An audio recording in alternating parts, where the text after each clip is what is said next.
विक्रांत के मौत की कहानी। यह कहानी है बिहार के एक गांव सोहनपुर की। एक लड़का जिसका नाम विक्रांत था। हरे भरे खेतों और घने जंगल के पास विक्रांत अपने माँ के साथ रहता था। विक्रांत अपनी माँ के साथ एक पुराने और टूटे हुए घर में रहता था। उसका घर गांव वालों के लिए डर का कारण बना हुआ था, क्योंकि लोगों का मानना था कि उस घर में कई हादसे हुए थे और वह घर भूतिया था। विक्रांत बहुत ही शांत और अपने आप में ही खोया हुआ रहता था। उसे अकेले ही रहना अच्छा लगता था और उसकी आंखों में हमेशा एक खामोशी सी छाई रहती थी। गांव के बच्चे उससे डरते थे और बड़े लोग उसे लेकर तरह तरह की बातें किया करते थे। एक रात की बात है जब रात की चांदनी अपनी पूरी रौनक पर थी और विक्रांत अपने घर के पिछवाड़े में टहल रहा था। अचानक उसे एक आवाज सुनाई देती है। वह आवाज बहुत ही धीमी और डरावनी होती है। विक्रांत जब पीछे मुड़कर देखता है तो वहां पर एक धुंधली सी परछाई उसकी ओर बढ़ते हुए नजर आ रही होती है, जिसे देखकर विक्रांत बिना डरे आगे बढ़ने लगता है और कहता है, कौन हो तुम? तो परछाई की तरफ से कोई उत्तर नहीं मिलता है, लेकिन वह विक्रांत के और करीब आ चुकी थी। विक्रांत ने देखा कि वह परछाई एक बूढ़े आदमी की थी, जिसकी आंखें चमक रही थी। अब वह परछाई एक बूढ़े आदमी के रूप में बदल गई थी और वह बूढ़ा आदमी विक्रांत के पास पहुंचते हुए उससे कहता है कि मैं तुम्हारा पिता हूँ। यह सुनते ही विक्रांत हक्का बक्का रह जाता है, क्योंकि उसकी माँ ने उसे हमेशा से ही यह बताया था कि उसके पिता की तो बहुत पहले ही मौत हो चुकी है। फिर वह बूढ़ा कहता है, तुम्हारी माँ ने तुमसे सच छिपाया है। बूढ़े आदमी ने कहा, मैं मरा नहीं था, मुझे इस घर से दूर कर दिया गया था। मैं पहले भी आ सकता था, पर वह ठीक नहीं होता और मैं इसी समय का इंतजार कर रहा था। इसलिए अब मैं तुम्हें भी यहाँ से मुक्त करने आया हूँ। बूढ़े आदमी की बातें सुनकर विक्रांत को कुछ समझ नहीं आ रहा था। वह डर और आश्चर्य के बीच खड़ा था। कुछ देर बाद उस आदमी ने विक्रांत को साबित कर दिया कि वह उसका पिता है। विक्रांत ने उस बूढ़े आदमी से पूछा, क्या कहना चाहते हो? तो उसने उसे बताया कि विक्रांत, तुम्हें भी एक अलौकिक शक्ति का वरदान प्राप्त है। उसने विक्रांत को बताया कि उसके पास भी ऐसी शक्तियां हैं जिन्हें उसे जानना, समझना और नियंत्रित करना सीखना होगा। अब वह बूढ़ा आदमी विक्रांत को अपने साथ लेकर जाता है और उसे एक अनोखी सी दिखने वाली किताब देता है, जिसमें काली शक्तियों के बारे में लिखा हुआ रहता है।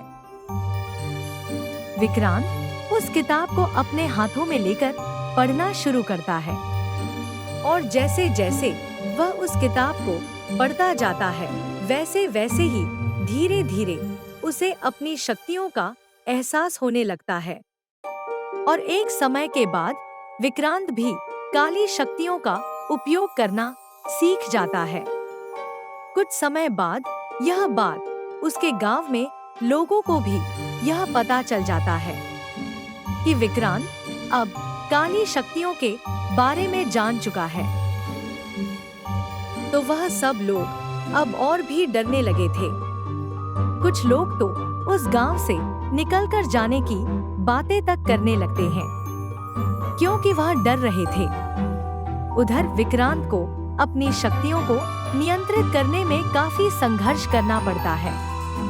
उसे कई बार ऐसा महसूस हुआ कि वह अकेला है और कोई उसे समझ नहीं सकता है। उसके पिता हमेशा उसके साथ नहीं रह सकते थे, क्योंकि वे भी काली शक्ति के अधीन थे और उन्हें अपनी सीमा में ही रहना था। एक रात की बात है जब विक्रांत अपनी शक्तियों को नियंत्रित करने की कोशिश कर रहा था। तभी उसकी माँ अचानक से बीमार पड़ जाती है। विक्रांत ने पहले तो अपनी माँ को डॉक्टर को दिखाया, पर वह डॉक्टर उनका इलाज नहीं कर पाए। तो विक्रांत ने अपनी शक्तियों का प्रयोग किया। तब उसे पता चला कि उसकी माँ किसी बुरी आत्मा के प्रभाव में है।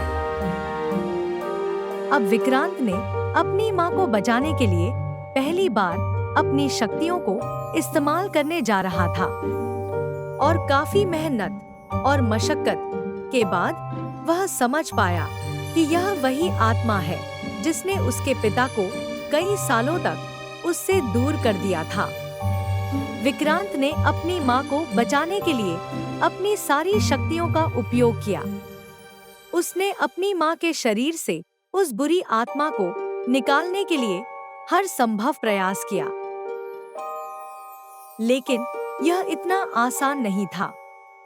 विक्रांत अपनी सारी ऊर्जा और शक्ति का उपयोग करके उस बुरी आत्मा को अपनी माँ के शरीर में से बाहर निकाल तो देता है, पर वह आत्मा विक्रांत के सामने आकर खड़ी हो जाती है और उस पर हमला करना शुरू कर देती है। उस आत्मा ने विक्रांत को बहुत चोट पहुंचाई, पर वह भी हिम्मत नहीं हारता है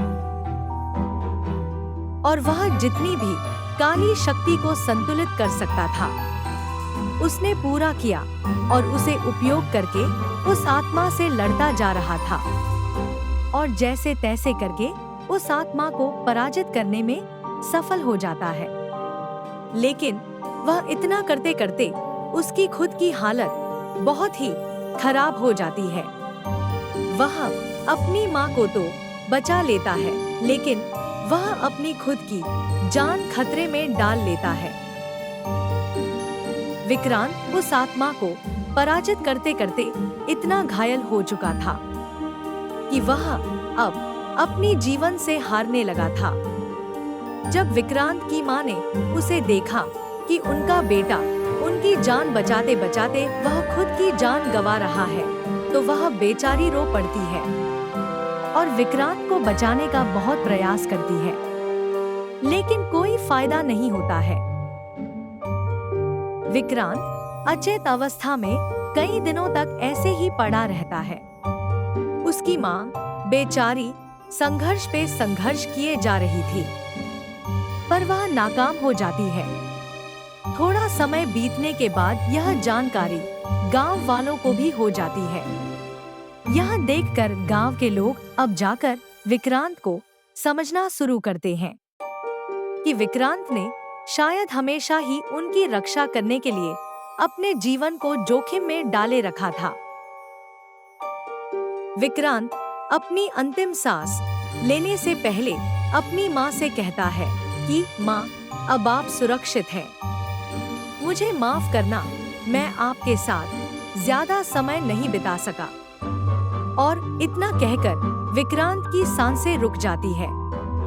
यह देखकर उसकी माँ के सामने दुख का सागर बहने लगता है। वह अब बेबस हो जाती है और जब यह जानकारी गांव के लोगों को होती है तो वह लोग भी उसे खोने के दुख में डूब जाते हैं। कहते हैं कि किसी इंसान की कीमत तभी समझ आती है जब आप उस इंसान को खो देते हैं। यही हाल अब उस गांव वालों का हुआ था। उन्होंने विक्रांत को देर से समझा। उन सभी ने यह समझ लिया कि विक्रांत ने अपनी शक्तियों का हमेशा ही सही उपयोग किया था और गांव की रक्षा किया है और अपने कर्तव्यों का पालन किया है। विक्रांत की कहानी गांव वालों की यादों में हमेशा जीवित रहती है। उस दिन के बाद गांव में विक्रांत की याद बनाए रखने के लिए गांव में ही सब मिलकर एक मंदिर बनवाते हैं, जहां लोग उसकी आत्मा की शांति के लिए प्रार्थना करते हैं। इस प्रकार विक्रांत की कहानी एक दुखद और वीरतापूर्ण अंत के साथ समाप्त होती है, जो हमें यह सिखाती है कि किसी भी शक्ति का सही उपयोग ही उसकी वास्तविक पहचान होती है। और यह कहानी यहीं पर खत्म हो जाती है। धन्यवाद। डिस्क्लेमर, यह कहानी पूरी तरह से काल्पनिक है। इसमें वर्णित सभी पात्र, घटनाएं और स्थान लेखक की कल्पना का परिणाम हैं। किसी भी जीवित या मृत व्यक्ति, वास्तविक स्थान या घटना से समानता पूरी तरह संयोग मात्र है। इस कहानी का उद्देश्य केवल मनोरंजन है और इसे किसी भी प्रकार की वास्तविकता से जोड़कर न देखा जाए। अगर आपको यह कहानी अच्छी लगी हो तो हमारे चैनल को सब्सक्राइब करें, जिससे आपको नए अपडेट मिलते रहे। धन्यवाद।